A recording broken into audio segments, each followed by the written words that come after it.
Merecem palmas, merece não?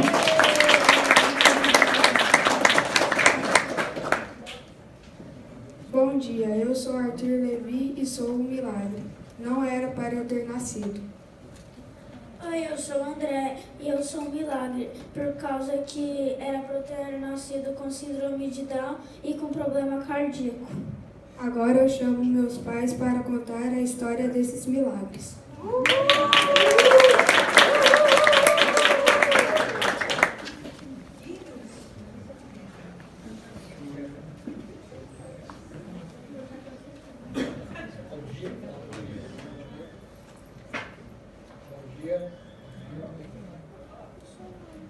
Bom dia. Agora sim. Bom dia.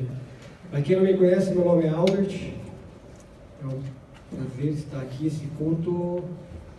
O louvor hoje foi sensacional, né? A presença de Deus hoje, nós sentimos ali. Espero que essa presença continue. Nós estamos aqui não só para contar a história de 2 milagres, mas para testemunhar aquilo que Deus fez em nossas vidas. E como Ele agiu de maneira sobrenatural em nossas vidas. E queremos compartilhar que o milagre é para todos. Né? O milagre é para mim, não é para minha esposa, Lorena, que daqui a pouco ela fala. Não é para meus filhos. Mas o milagre é para todos. Isso que é importante. Né? Porque nós não somos mais, né? Filhos de Adão. Nós estamos mais sobre a lei. Então o milagre é para todos. Porque fomos unidos na cruz. Então, quando Deus olha, Ele não vê mais ali um filho de Adão, Ele vê um filho dele. Então, o milagre é nosso, porque a graça supera tudo. Então, é isso que nós queremos compartilhar com vocês hoje. O que foi que aconteceu em nossas vidas, a maneira como tudo aconteceu, como Deus se manifestou. Não porque nós merecíamos, né? Mas é pela extrema bondade, pela graça realmente de Deus. Vou passar para minha esposa, minha ajudadora, minha companheira, aquela que esteve na tristeza, está na alegria, estaremos juntos para sempre. Bom dia, como ele me apresentou, meu nome é Lorena. Nós viemos aqui hoje não contar milagres nossos. Nós viemos falar de um Deus que realiza milagres. Nós viemos falar de um Deus que superabundante, de forma graciosa, derramou nas nossas vidas a bênção dele e pode derramar, e já derramou na vida de todos e continua derramando. Eu queria começar lendo Romanos 3, 24. Cadê?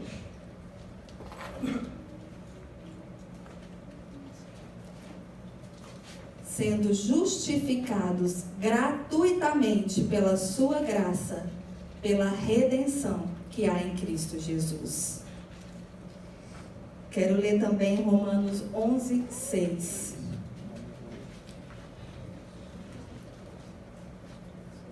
O tempo está corrido, então eu leio, depois os irmãos conferem aí. Mas se é por graça, já não é pelas obras. De outra maneira, a graça já não é graça. Se, porém, é pelas obras, já não é mais graça. De outra maneira, a obra já não é obra. O que eu quero dizer, né? O que a Bíblia diz, o que eu entendo sobre isso, é que a graça de Deus, ela é disponível para nós, independente de quem eu sou. Como Albert disse, nós não merecíamos. O que nós vamos contar aqui, nós não merecíamos. Mas a graça não é pelo que eu fiz ou pelo que o Albert fez. E muitas vezes nós não acreditamos que somos merecedores, e nós não somos mesmo, mas nós não acreditamos que o milagre pode chegar até nós. Nós ficamos presos nisso. Mas a Bíblia diz que a graça está aí e é de graça e não pelas obras. Em 2014, hoje é incrível como Deus age, né? Eu nem sabia que era o Vinícius e a irmã, esqueci o nome, não sei o nome dela. O amor não se compra. A Débora queria dirigir o louvor. E foi tudo casado, né? Então eu acredito que hoje é uma manhã de milagres no nosso meio. Amém? Amém. Em 2014 nós nos casamos. Depois de 3 anos de namoro, nós nos casamos. 2004. Eu falei 2004.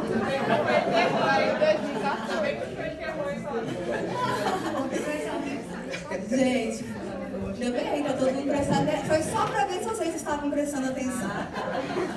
Então, voltando, em 2004 nós nos casamos, depois, né, de 3 anos de namoro. E nós sempre muito apaixonados por crianças. Já tínhamos ali 3 sobrinhos, né? A Amanda, o Alexandre e o Heitor. E eles viviam na nossa casa. O Alexandre, então, né, Lê? O que você comia, Lê? Nuggets de batata frita. Nuggets de batata frita, por isso que ele gostava de lá, né? E lá era o dia de comer besteira. E a gente era muito envolvido com os nossos sobrinhos, amávamos, né? Amamos ainda os nossos sobrinhos. E 2 anos após nosso casamento, eu tive uma forte cólica de rins. E fui ao médico. Eu sou enfermeira, hoje não estou atuando, mas sou enfermeira. E trabalhava na época num hospital de urologia, conhecia vários médicos. E ali eu confiei em um, né? E nós estivemos no consultório de um médico. E por conta da minha cólica, e ali quando o problema foi resolvido, eles, na época do meu casamento, do nosso casamento, eu já trabalhava lá, então eles sabiam que a gente tinha ali aquele tempo, né, recém-casados, e ele perguntou, vocês não vão ter filho? Aí a gente falou, agora a gente vai começar a se preparar para isso. Ele perguntou para o Albert se ele tinha feito exames pré-nupciais. E é difícil como é que faz, né? Não sei como é que é hoje, mas na verdade a gente nem ouve falar que o homem faz esses exames, a mulher é mais preocupada. E como o Albert nunca tinha feito, ele passou os exames pré-nupciais para ele. Aí começa o drama. Já é ruim, né? Quem fez sabe que é ruim, né? Você vai lá para aquele quartinho que tem lá algumas coisas lá. É a coisa meio chata. Não precisa de detalhes, né? Tem crianças aí. Mas o que acontece? É pegar um resultado e levando para o médico. E ali que a gente começou a ver, né? De procurar. Bom, o resultado é que ele falou que a gente não poderia ter filho, né? Vou acelerar um pouco aqui. Falou que a gente não poderia ter filho, que era impossível com aquele resultado, que a gente podia partir para... Que nem por inseminação. que a gente poderia partir para adoção. Assim, nós que somos homens, né? É muito ruim, né? Você ter uma notícia dessa. É muito frustrante. Todo mundo quer ter filho, né? Todo mundo que me conhece sabe que se fosse pelo poder econômico, acho que eu tinha 5, 10 filhos, né? Mas é difícil manter um padrão. Então é melhor ficar em 2, você consegue dar um padrão bom para os 2. Mas assim, irmãos, foi uma fase muito, muito difícil, né? Ali a gente foi pro deserto mesmo. Assim, no meu sentimento, né, era até de separar. Porque a Lorena, não parece, né, mas nós temos, não por ela, mas por mim, nós temos 10 anos de diferença. Então, assim, seria injusto para ela, né, alimentar um casamento sem ter filhos. Né? Então, assim, não é verdade. Deixa ela, né, que ela tem o caminho dela, acha outro, que pode ser outro macho alfa, né, que vai poder ter filhos naturalmente, né, naturalmente. Mas é o sentimento que passa, é a realidade. Ele chegou a falar isso para mim. Ele chegou a falar para mim que, na verdade, antes de levarmos o exame ao médico, ele abriu o exame. Ele foi buscar e ele abriu, e ele viu. Ele percebeu que tinha algo de muito errado ali. E ele mudou comigo, sem me contar o que tinha acontecido. Ele começou a me tratar mal, a me ignorar, a não querer estar comigo. E um dia eu falei para ele, você tem que me falar o que está acontecendo. E ele me deu o exame. E foi quando ele me despachou, literalmente. Imagina, 2 anos de casado, bem novinho no casamento, e seu marido chega e fala, não, vamos separar. Não quero, nós vamos separar. Mas assim, apesar de eu ter um bom tempo de convertido, né, na época, mas a gente cai na justiça própria, né? A gente sempre pensa, né? por que isso comigo, né? Sim, sempre fui bom, né? Não roubei, não matei, não fiz nada. Sempre fui fiel com todas as coisas. Por que eu teria que passar por isso? Né? Por que eu tenho que passar por isso? Esse é um sentimento recorrente, né? Todo mundo que está passando por algum problema é puxar a sua vida e tentar encontrar um porquê para aquilo. Né? Por que eu tenho que passar por isso? E não há resposta, né, para isso. Deus sabe todos os caminhos, mas de uma maneira interessante, entre aspas, mas nos leva aos pés dele, né? Só quando, depois foi um processo doloroso, um processo longo, mas chegou um dia que ele falou assim, não é pela minha força, né? Não é pela minha vontade que eu vou conseguir alguma coisa. Claro que eu disse para ele que eu não largaria dele, ainda lembrei para ele, né, os votos. Falei para ele, e aí? Quando eu falei lá, na alegria, na tristeza, na saúde da doença, eu menti? Eu menti lá no altar, no nosso casamento? Não vou largar de você não, você vai largar de mim, eu não vou largar de você não. E eu fui orar muito, eu orei muito sozinha, porque eu sabia como ele estava, então eu deixei ele ter o tempo dele. E eu fui orar. Não sei se é com vocês, mas eu prefiro orar sozinho. Às vezes fico meio travado assim, vamos orar junto. Não.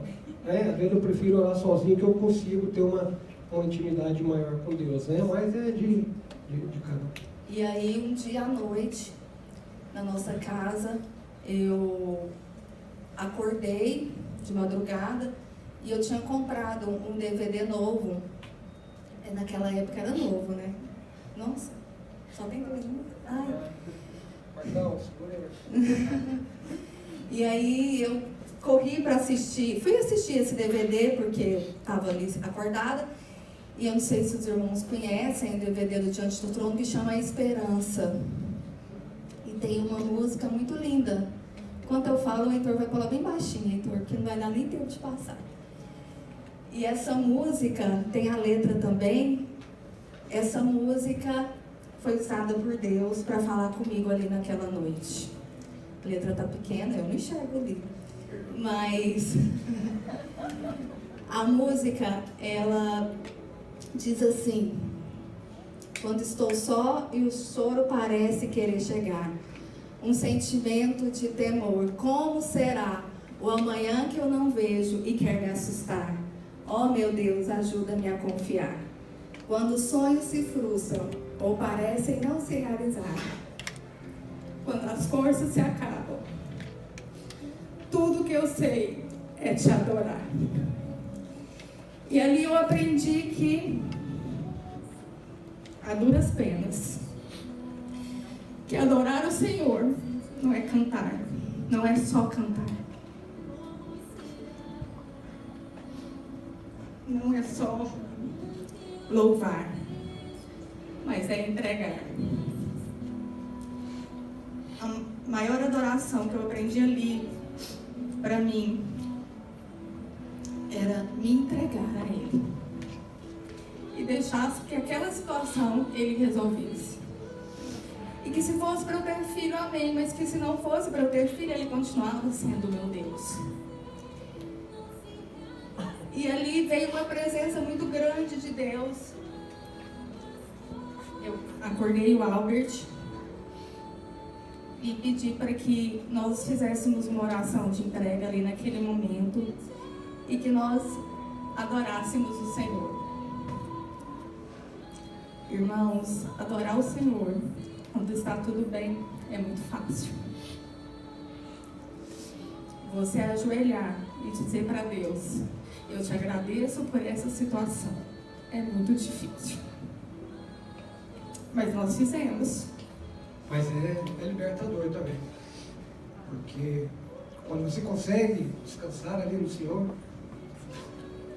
é difícil explicar, você não se acostuma com a ideia, né? Mas ela flui mais fácil dentro de você.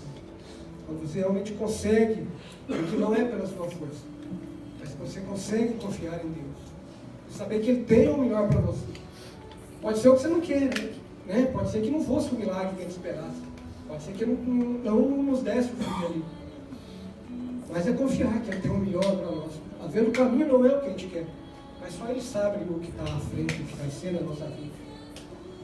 E aí, aquela última parte da música, aonde diz: tua presença me aquieta a alma e me faz ninar. Como um bebê que não precisa se preocupar, a minha vida escondida em tuas mãos está. Ó meu Deus, em ti eu posso descansar. A esperança renasce e a certeza que perto estás. Tua paz me invade, pois tudo que eu sei é te adorar. E foi isso que aconteceu, a paz de Deus nos invadiu. E nós esquecemos, irmãos. Nós esquecemos. Claro, como o Albert disse, direto vinha, mas a gente estava tranquilo. E eu agi daquele momento para frente, como se tudo tivesse normal. Não tomava anticoncepcional mais, porque até então eu tomava anticoncepcional. Parei de tomar anticoncepcional e fomos viver. Continuamos. Tem que fazer a nossa parte, né? Fazendo a nossa parte, a gente tem que fazer, não vai ser Maria, né? Continuamos. E aí, um dia, nós fomos para o reencontro, não sei se vocês lembram. Tinha reencontro na igreja, não lembro onde foi, mas era uma chácara mais afastada e a gente ia dormir lá, era um final de semana. E no louvor, tocou uma música da Aline Barros. Eu lembro muito da música, não precisa então. Eu lembro muito da música, assim, ela não tem muito a ver com a história de milagre, mas marcou ali, né? Algumas músicas, cheiros, marcam momentos, né? E aquela marcou. E estava no louvor naquela hora e veio na minha mente, no meu coração: você está com a menstruação atrasada. Gente, eu sou super desligada. Eu nunca sei, até hoje, que dia que eu vou menstruar. Eu só sei quando eu sinto sintomas. E ele acaba, sua menstruação está atrasada. E eu não conseguia mais louvar. Só ouvi aquilo, sua menstruação está atrasada. Eu sentei e comecei a puxar na minha memória se estava mesmo. Fazer as contas ali. E foi me bater um desespero bom, né? E eu fui contando. Eu falei: está atrasada. Uns 10 dias. E eu já cutuquei o Albert: vambora. Ele: não, mas nós estamos longe. Vambora, eu quero ir embora. Por quê? Eu queria ir numa farmácia comprar um teste. E eu quero ir embora. E contei pra ele. E ele falava assim: para com isso. O homem é muito pé no chão, né? E ele falava: para com isso. Eu falei: eu quero ir fazer esse teste, eu quero ir embora. E nós fomos. Era mais de meia-noite. Nós esperamos acabar o culto e tudo. Mais de meia-noite nós fomos. Passamos na farmácia 24 horas, compramos um teste. Enfim, estávamos grávidos para a honra e glória do Senhor. E quando o Arthur Levi disse que...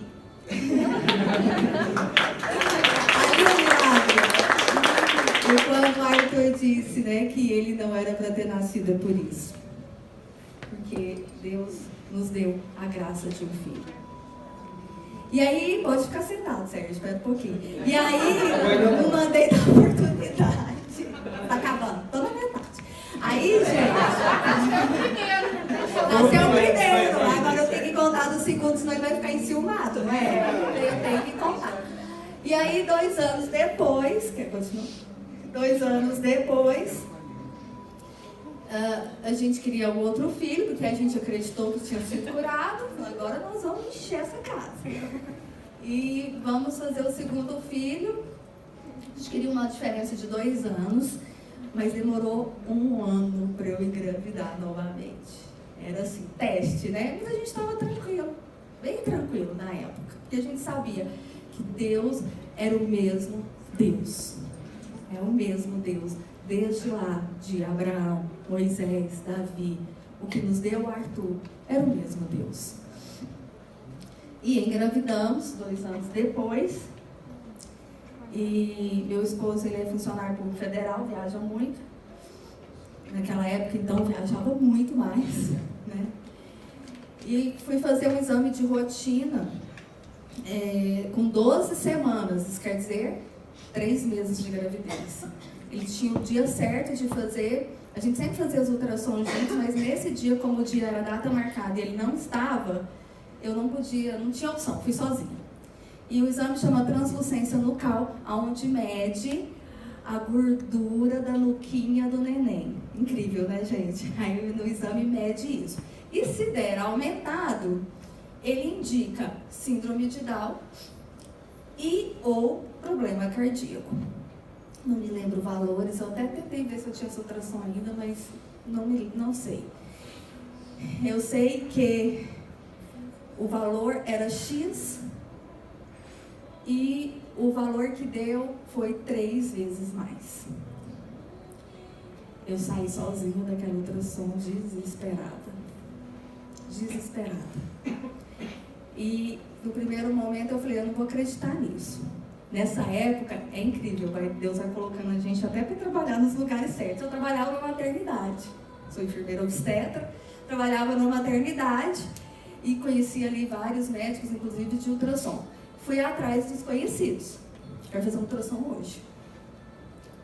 E fui fazendo, e cada ultrassom, nisso deu tempo, liguei pro Albert, ele chegou, cada ultrassom que eu fazia, irmãos, dava mais alto. Cada ultrassom que eu fazia, mais alto, mais alto. Ao ponto de chegar de um médico, né, que trabalhava comigo e tinha liberdade de falar assim, Lorena, deixa eu te falar, você é enfermeira, você vai tirar isso de letra, isso é costume. Mas o que mais me afligia, irmãos, quem já esteve grávida sabe disso, era o problema de coração. Claro que a síndrome seria algo muito diferente para nós, mas o problema cardíaco me afligia. O neném parava de mexer na barriga, eu balançava minha barriga inteira para que ele se manifestasse. Eu morria de medo dele morrer dentro da minha barriga. E nesse momento, dessa segunda gravidez, eu não tive aquela força da primeira. Eu não tive. Eu não conseguia orar. Eu não conseguia. A única coisa que eu conseguia fazer era chorar. Eu chorava intensamente, todos os dias. Eu chorava, eu punha a mão na minha barriga e eu sabia que o Espírito Santo estava levando as minhas lágrimas em forma de oração. Ele fazia oração por mim. E eu queria dizer para as mulheres, nem sempre a gente precisa ser Mulher Maravilha. Nem sempre a gente precisa ser forte o tempo todo. E isso me ensinou muito, irmãs. Me ensinou que eu podia depender de outras pessoas e principalmente de Deus, que não era eu, era Ele. E nesse momento foi um momento muito lindo, porque eu não tinha muitas forças. Na gravidez a gente fica muito emocionalmente abalada, ainda assim, né? E o Albert foi muito forte. Nesse momento ele foi muito forte. Sabe o que eu falo? Não, irmão, mas é interessante que a gente viveu 2 momentos bem diferentes, né, com as 2 crianças. Eu lembro bem que do Arthur, a primeira experiência, a gente foi pro deserto, né, a gente virou jovem, virou tudo ali naquele momento. Mas como a gente já tinha tido o primeiro milagre e veio o segundo problema, a gente, esse sentimento, né, de impotência, mas era como se a gente estivesse ali no Getsemane, né, quando Jesus orava, passa de mim esse cálice. Sabia que Deus tinha todo o poder, Ele podia fazer a coisa, Ele tinha o poder, se Ele já estava me dando aquela criança daquele jeito, bem, mas você pode passar de mim esse cálice, passa. Né? Mas o Senhor sabe tudo, o Senhor pode tudo. E o que a Lorena falou, a gente ter um acompanhamento, aí eu volto lá no Getsemane de novo, né? Jesus orava, né? Suor de sangue, né? Como era a aflição dele, como ele sentia. Ia ver lá os apóstolos dormindo. Pô, tinha ninguém orando aqui comigo. Voltava de novo, implorava a Deus de novo, voltava os apóstolos dormindo de novo. Aí na terceira vez ele dava dura, né, dos apóstolos, né? Pô, tá para acontecer uma coisa fenomenal, vocês não acordam. Mas a gente teve o apoio da nossa família, né? Acho que a gente ia falar, nesse que momento, foi fundamental. Nós só contamos para os nossos irmãos, pais, cunhados, cunhadas, somente. E, assim, dentro daquela aflição, daquela angústia, não dava para vestir roupa de saco, né? Nem jogar carvão ou cinza. Mas dava para rapar a cabeça, pelo menos. Né? Então, durante toda a gravidez, eu rapei a cabeça, no zero mesmo, e permaneci ali. Era uma forma de se humilhar perante a Deus. Né? Que a ideia é essa de mostrar que você realmente não é nada. que estamos ali é pela vontade dele, pela graça dele, e eu quero que ele olhe para mim e veja Cristo, não veja o filho de Adão, porque através daquela imagem ele pode fazer alguma coisa na minha vida. E foi o que ele fez novamente, pela eterna graça e bondade dele. Fomos merecedores, né, mais uma vez, dessa infinita misericórdia que habita e que está disponível para todos. E no dia do parto foi muito emocionante. Eu queria até trazer a foto, mas eu não consegui digitalizar. Nós fomos com o coração cheio de fé. O pediatra dos meninos era muito amigo nosso. Ele sabia de tudo. A minha ginecologista é uma mulher de fé. E ela sempre profetizou.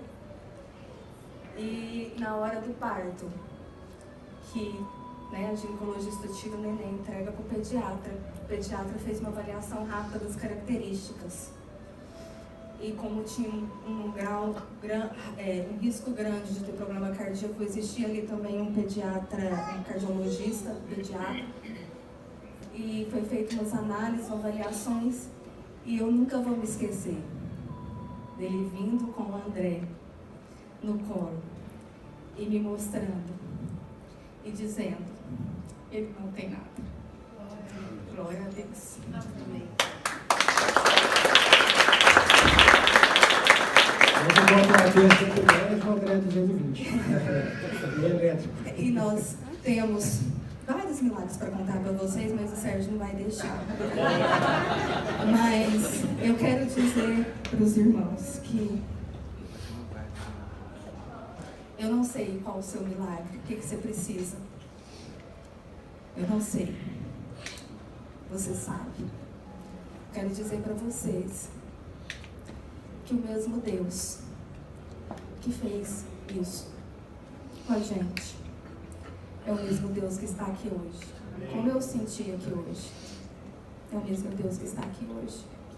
E é o mesmo Deus que, se nós entregarmos de coração todos os nossos futuros milagres, não nossos problemas, nossos futuros milagres na mão dele, e descansar e acreditar, daqui a um tempo nós teremos todo culto alguém contando aqui milagres. Amém. Muito obrigada. Muito obrigada, irmãos. Amém. Eu sei.